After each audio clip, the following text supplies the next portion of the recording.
Este vídeo traz uma produção de 1959, intitulada Out of This World, feita pela instituição cultural britânica BFI.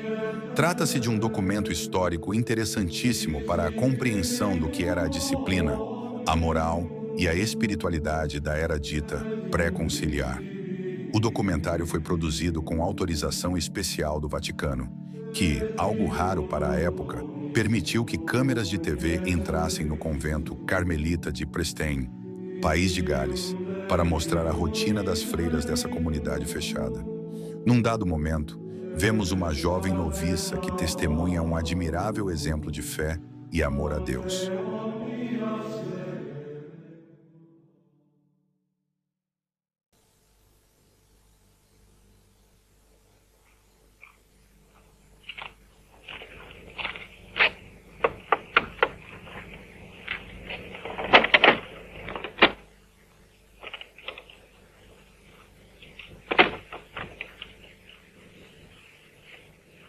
Good evening. Good evening, Mr. Davis. Will you come this way? Thank you.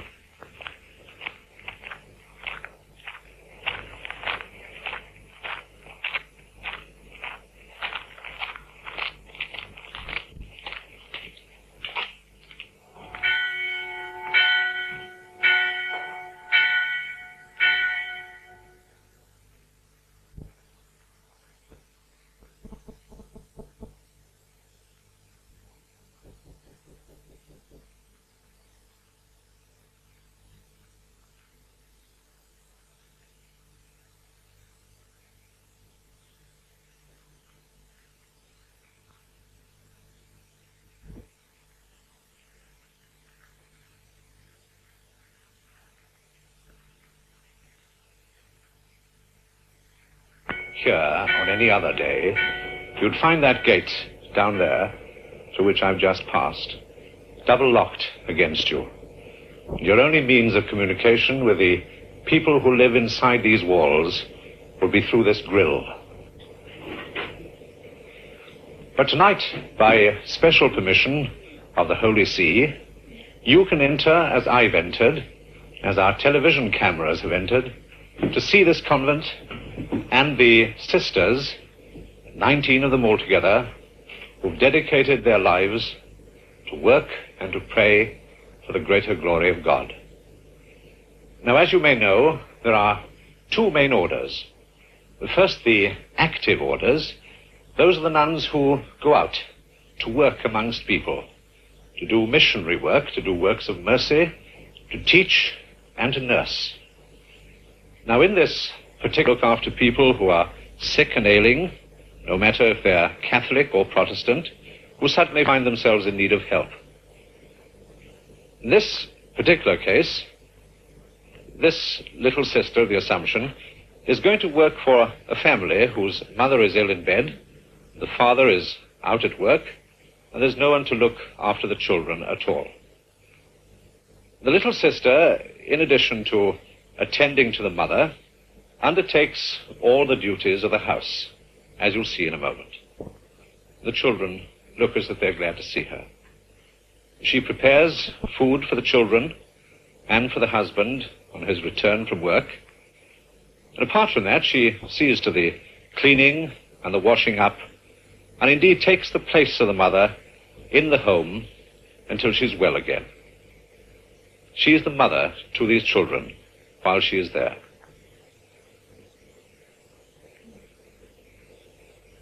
But those are the active orders. There are also the contemplative orders. These nuns live within walls and never go outside. One of the orders is the Carmelite order. As you know, this is a Carmelite convent. I'm speaking to you now from a room on the first floor of the main building. It's the room of the Mother Prioress.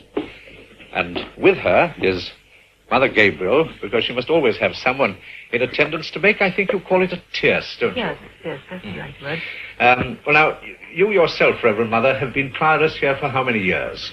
It was 3 years last February when we had our elections. We have elections every 3 years, you see. As the sisters can choose their own superior. Once they have chosen her, they give her their entire loyalty.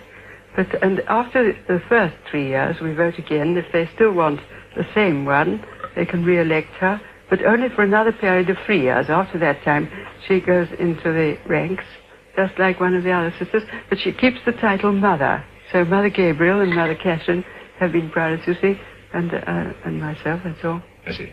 The first thing I saw, of course, when I came to your convent here at Prestine was the wall that surrounds it. Yes. One of the first noises I heard, of course, was the sound of the double locks being unlocked. Now, why is it that you choose to lock yourselves in here?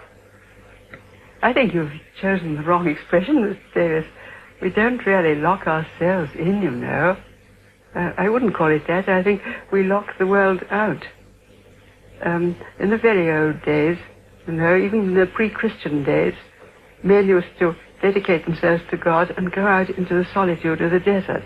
It isn't all that easy to find the desert nowadays with all everything that breaks into desert life. So we create a desert for ourselves, building a wall round, you see, but it keeps the world out.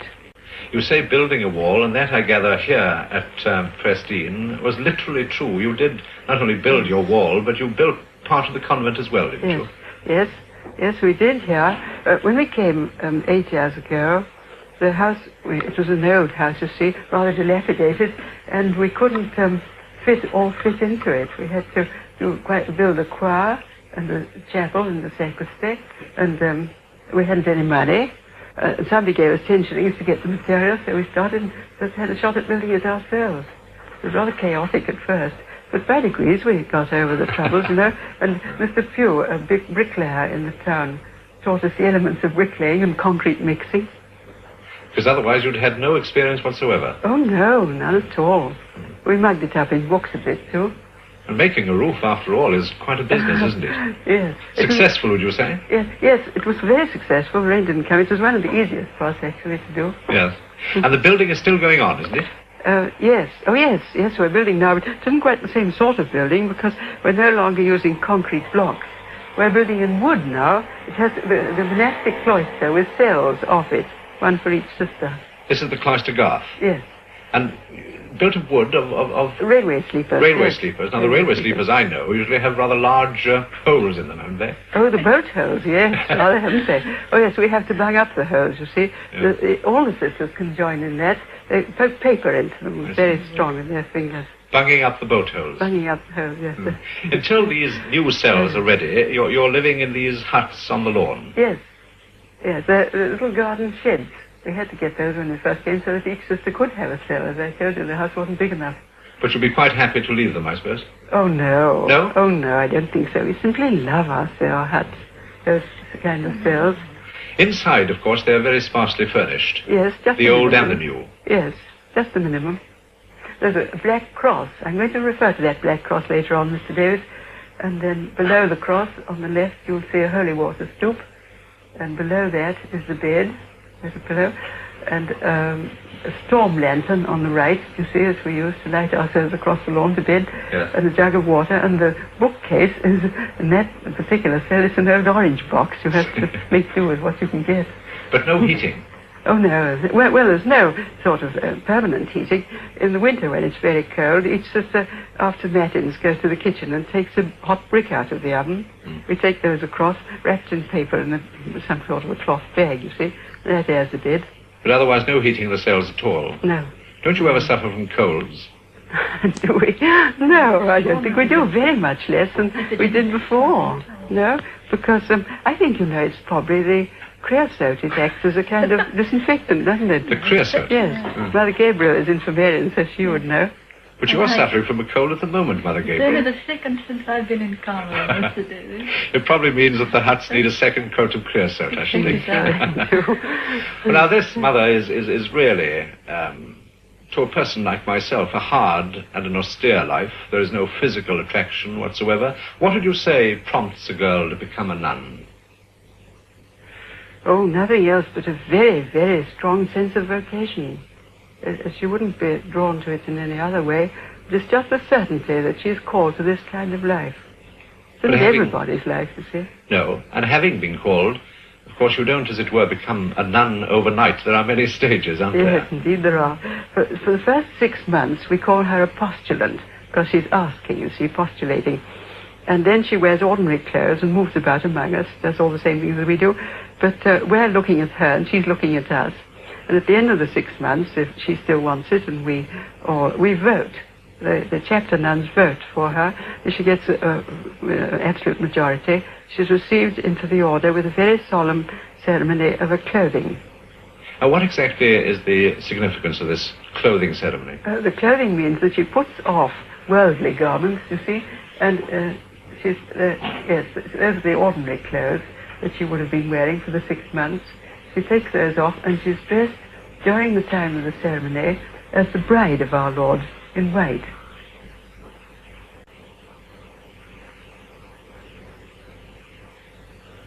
And as a bride, you see, we wear...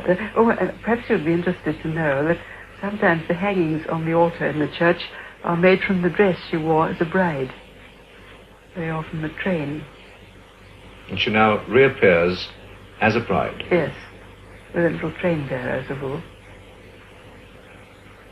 And then she goes to the altar, and certain prayers are said there, and she goes back into the house, and it changes from the white into the elementary part of the habit of her order. See, as all the nuns are wearing. And so, from being a postulant, she becomes a novice. Novice, yes. She goes up to the bishop and he gives her the full insignia of the order, you see. And then she's a novice for a year, and at the end of the year, we all vote again and receive her to temporary vows for 3 years. And after that, for 3 years, she lives as what we call a junior professed. At the end, she makes solemn vows for life. And from then on, she remains forever within these walls. Yes, and that's some very exceptional case. We might make a new foundation, for instance, supposing we made a foundation in Russia or something like that.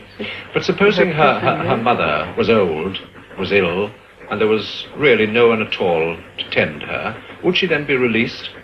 She could ask to be, if there was a real need. It would be examined very carefully to see if it was a need, but the natural law comes first, you see, before her religious life, and so in that case she would apply to the Holy See, as they've given you permission to come inside today, and she would ask to go out for a time to look after her sick relative or whoever was in need, and then come back. Supposing, apart from that kind of situation, that a girl, after taking her solemn vows, came to the conclusion for some reason or another that this was not the life for her, would she then be released? It very seldom happens, but I'm sure everybody who's looking in tonight must have heard of Monica Baldwin. Yes. And her leaping over the wall.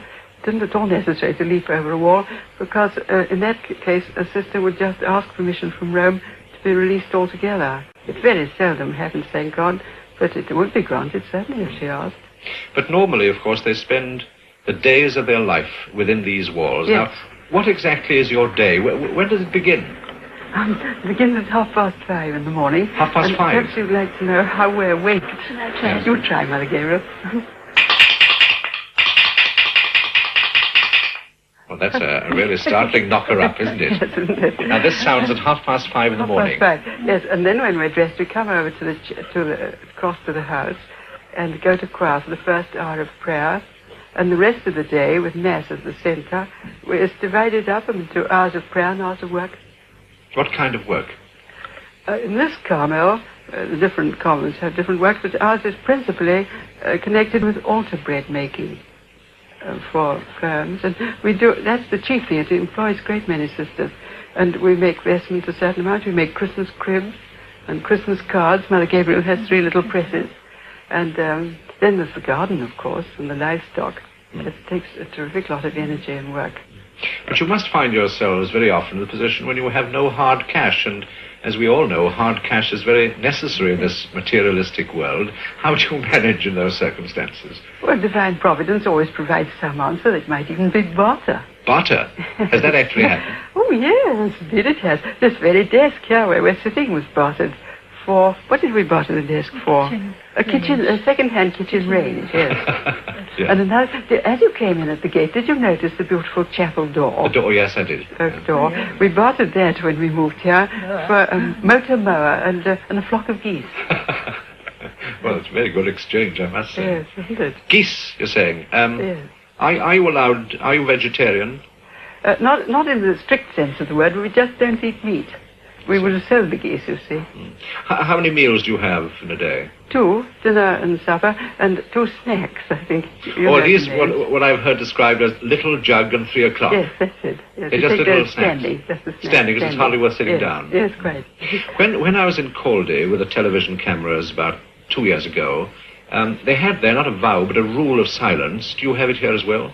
Oh, yes, it's very strict indeed. That it's not so absolute as the Cistercians. They have a sign language they talk to each other by, but we only use a very few signs in places where we shouldn't speak. But otherwise, the sisters can come and talk to the brothers as much as they want, and the novices to their mistress, and about their work if necessary. You wish to dispense with communication, not just with speech? Yes, that's really what it is. But there are certain periods, you say, when they can talk to each other. Twice a day we have recreation. Yes, it's after 2 meals. What do you talk about on those occasions? Is it a very light-hearted chatter, you know? Do you gossip yes. and so on? No, we don't gossip. No, well, light-hearted chatter indeed, yes. And we sing sometimes too, and sometimes read. I might read to them out loud. But no, one of the things we have to be awfully careful about, you know, is the law of charity, because you can quite imagine, Mr. Davis, a whole lot of women living together. Supposing they started gossiping and making personal remarks, it could create a real little hell, couldn't they? Well, I refuse to answer that question. I'm sure you're right. I'm told also that once a year, is it that each sister is allowed to go into retreat? Oh, yes. Yes, we have a lovely hut down at the bottom of the field. We spend 10 days alone there. That's a wonderful time. Really alone? Yes. And everybody looks forward to that? Oh, yes. Well, now, the main virtues are they not? Poverty, chastity, And obedience. Yes, yes. Very difficult virtues to achieve and to practice. Do you find that members of your community sometimes chafe at these restrictions? No, not chafe. Certainly they find it hard, because you must realize we come here to meet trouble and overcome it, not to run away from it. I tell you what, Mr. Davis, would you like to come and ask them individually? They're all at recreation now. In the community room? Yes. I'd like that very much, if I may. Let's go. Right.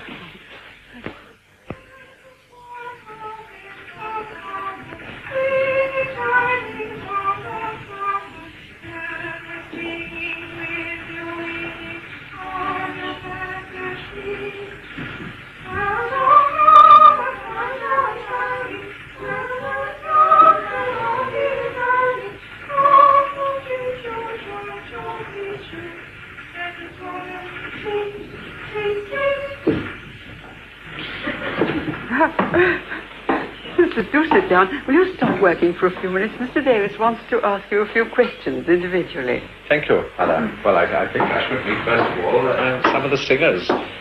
This is one, I think, here, isn't it, Sister? Sister Imelda. Imelda. What were you singing? It was called Gentle Swallow, and it was a little tune we learnt at school for one of our schoolites, Stelford. Yes, Stelford. Yes. Because you're from Cardiff. Yes. And this isn't the first time we've met. No, I believe you gave me an audition for one of the very first All Your Own programs. That's right, in the Cardiff studio. Yes. You appeared in All Your Own, didn't you? Yes, with my Well, brother. now, with your brother, that's right. Now, how old were you then? 12. And that was how many years ago? Well, I'm 19 now. 7 years ago. I expect I've About changed that. a lot. Well, you have. You don't look exactly like someone who comes in for an audition for All Your Own, I must say, by this time. Were you at that time, you know, when you were 12, had you then decided that you wanted someday to become a nun? No, I hadn't thought of becoming a nun then, but when I was about 13, I found at home a copy of the life of the young Carmelite saint Therese of Lisieux. And the Carmelite life attracted me so strongly that my conviction then that God was calling me to Carmel has never left me since. What did your father and mother say when you told them this? Well, they knew that it would be the hardest sacrifice that they would ever have to make.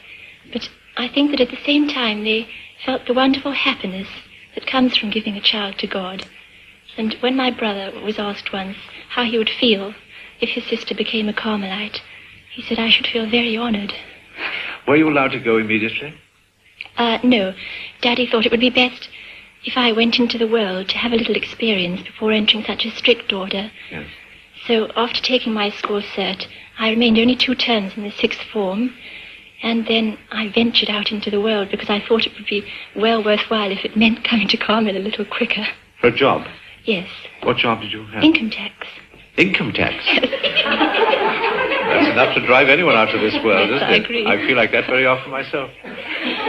Do you see your father and mother often now? Yes, they've been to see me about 4 times since I've been here. Do they come to that little parlour that you have and speak to you through the grill? Yes. And you to them? Yes, only we feel just as if we were all at home together. You never touch them? No, that doesn't make any difference, though. At all? No. Do you write to each other frequently? Yes, every week I send them the Carmelite bulletin and they Sure. send me back the news of home. But don't you feel sometimes, sister, that you'd like to have the companionship of people of your own age, of 18, 19, young girls and young boys? Well, certainly not young boys, except my brothers. Yeah. But I do sometimes miss other young companions, and particularly my own little brothers and sisters. Well, now, in about 4 years' time, you'll be taking your solemn vows, won't you? This will mean that you're going to live here, within these walls, in this place, for 50 or 60 years. Lovely. Lovely. Oh, yes. You feel you're old enough to make this decision? Yes, because, you know, many girls are married at 19, and they're prepared to spend 50 or 60 years with the man they love. And so for me, the idea of spending my lifetime with my heavenly bridegroom, whom I love much more than any girl could love her husband, gives me the greatest joy. Since you've come here, you're perfectly happy. Oh, yes. You look happy. You sing happily. And so did your... Who was singing with you? Sister Mary of the Cross? She's my angel. Your angel? Yes. Well, she's got an angelic voice like you, but why do you call her an angel? Well, she looks after me and teaches me how to do things as a novice. I see. Well, she's not only an angel, but she's also a very good milker, isn't she? Yes. I saw her yesterday. I'll go and have a word with her about that. Oh, she's here with Sister Flora, isn't it? You were both milking yesterday. I saw you. Yes, we were. Yeah. Yes. And jolly good milkers you were, too. Yes. I wanted to ask you whether you could milk. Well, as a matter of fact, I can, because I was brought up in Carmarthenshire, which is good farming countryside, and I used to be a very good milker. I wouldn't dare to do it now, especially in front of you, but you're so good at it. But still, you'll be relieved to know that I'm not inexpert. No. Well, now, how many head of cattle have you got here? 5 head of cattle. Mm. And they all have different names, haven't they? Yes. We have Frida and Felicity and Fantasy. All starting with F, I notice. Yes, they're a Frisian herd. I see. Well, how do you choose the names? Well, Felicity, for example, how do you choose that name? Oh, well, we very badly wanted to have a Frisian calf, a heifer calf, and before Frida calved, the bishop came and we asked him if he would bless her. Because you wanted more milk, of course. Yes. Yeah. So when, a few days later, Felicity arrived, we gave her that name because it was such a happy moment for Yes, us all. indeed. Are they always happy occasions like that? Oh, no, not always. Well, the next time we wanted a heifer calf, a bull arrived, and so we gave him the name of Fiasco. Had the bishop blessed Frida on that occasion? No, he Oh, hadn't. there you are. That's right. Let's have a word with him, yes. Now, this is Sister Clare of Jesus, isn't it? Yes. How long have you been a nun? Nearly 8.5 years. Mm-hmm. What were you before that? I was a social worker in London. Mm-hmm. What kind of work did you do? I had a job in a mental hospital, and then I started training as a hospital almoner for 3 years, doing social studies at the same time. Then I went into the Diocesan Rescue Society, which provided homes for homeless and unwanted children. And I was the assistant to the adoptions office there. Had you ever been attracted, before that, towards the idea of becoming a nun? No, not becoming a nun. Never? No, I hadn't thought of it. Was it therefore the direct result of this kind of social work that made you decide to become one? Yes, I think so, yes. Why was that? Well, I could see quite clearly that with all the efforts we made to do that work, that really only God could do it. Well, yes, if I may ask you, Sister, I'm sure, there are probably, 5 or 6 million people watching us at this moment. I'm sure somewhere there's a little woman who's sad and unhappy and her life is empty, full of frustration, disappointment. I'm sure she is saying at this very moment, Sister, I'm sure you're a very good woman. I'm sure you believe in what you say, but I need help. And how do you think that you're helping me by living here within these walls, away from the world? Well, it's because we take everybody's sorrows and sufferings and frustrations, and we present them all before the throne of God, because only He can help and heal and comfort them. But couldn't you do both? Couldn't you live in the world and help these people and pray at the same time? Well, I tried it. And it didn't work? No, it's not enough. You must have the complete dedication to do the work most fully.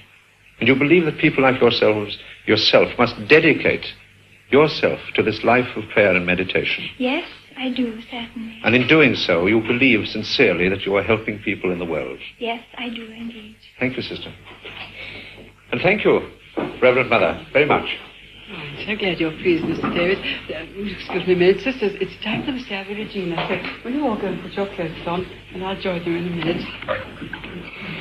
Well, Mother, we're very grateful indeed to you for allowing us to visit your convent and for giving us the great pleasure of meeting you and members of your community. Now, I do hope that television hasn't been too overwhelming an upheaval for you here. Well, I must say it was a pretty grim prospect, Mr. Davis. Yes. But actually, it hasn't been like that.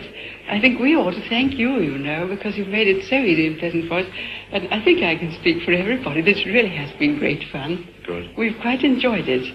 So you won't think I'm rude, will you, if I tell you that we'll find it still more pleasant to double lock those gates tomorrow. Yes, yes.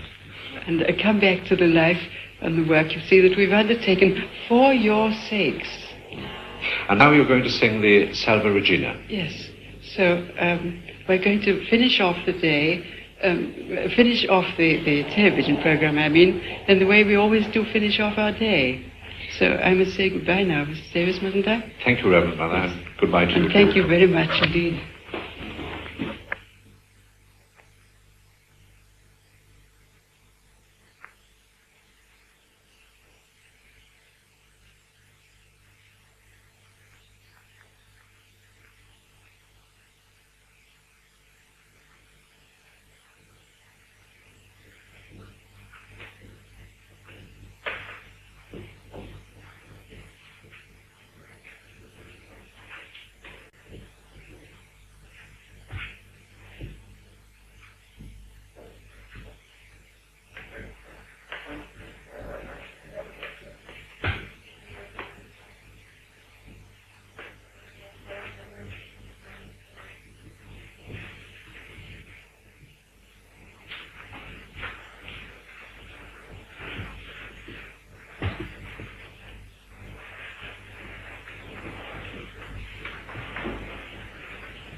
Sisters, I have been asked before I give you the final blessing tonight to say a word to all the people in their homes who have been looking in at us tonight. And this is what I want to say, that we all realize that to remember a picture is much easier than to remember words.